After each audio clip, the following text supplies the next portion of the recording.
తొలి విడత పంచాయతీ ఎన్నికల్లో విజయం సాధించిన బీఆర్ఎస్ మద్దతుదారులకు కేటీఆర్ అభినందనలు తెలిపారు. కాంగ్రెస్పై ప్రజల్లో ఉన్న వ్యతిరేకతకు ఈ పంచాయతీ ఎన్నికలు నిదర్శనంగా నిలిచాయన్నారు.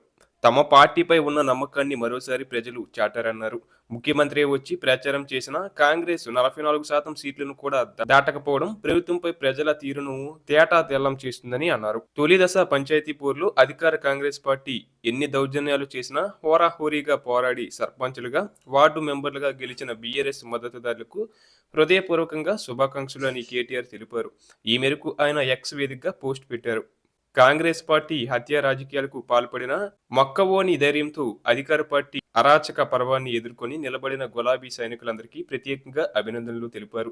సాక్షాత్తు ముఖ్యమంత్రి పంచాయతీ ఎన్నికల కోసం జిల్లాల పర్యటనల పేరిట ప్రచారం చేసిన, పోటీ చేసిన చోట కనీసం 44% సీట్లను కాంగ్రెస్ దాటకపోవడం ప్రభుత్వంపై పెరిగిన ప్రజా వ్యతిరేకతకు నిలువెత్తు నిదర్శనమని అన్నారు.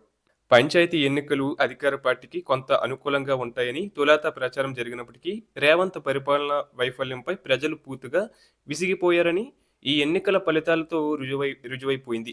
తెలంగాణ రాష్ట్రంలో ఇక ప్రత్యామ్నాయం కేవలం బీఆర్ఎస్ మాత్రమేనని, బీజేపీకి తెలంగాణలో స్థానం లేదని కూడా తొలిదశ పంచాయతీ ఫలితాలు కొండబద్దలు కొట్టి చెప్పాయని పేర్కొన్నారు.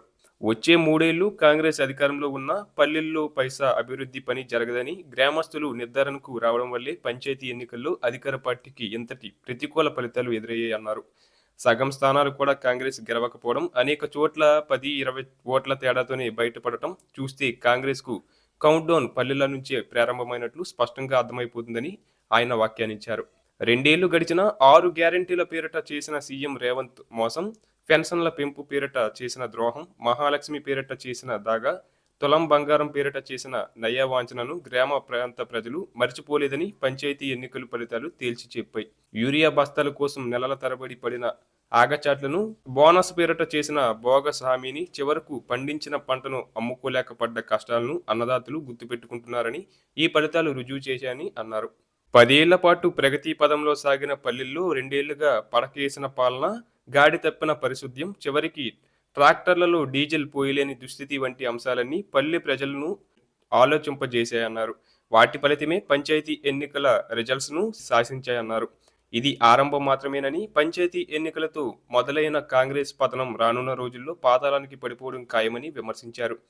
ఆదిలాబాద్ నుంచి అలంపూర్ వరకు వచ్చే ప్రతి ఎన్నికల్లో గులాబీ జెండా ఎగరడం తథ్యమని ధీమా వ్యక్తం చేశారు.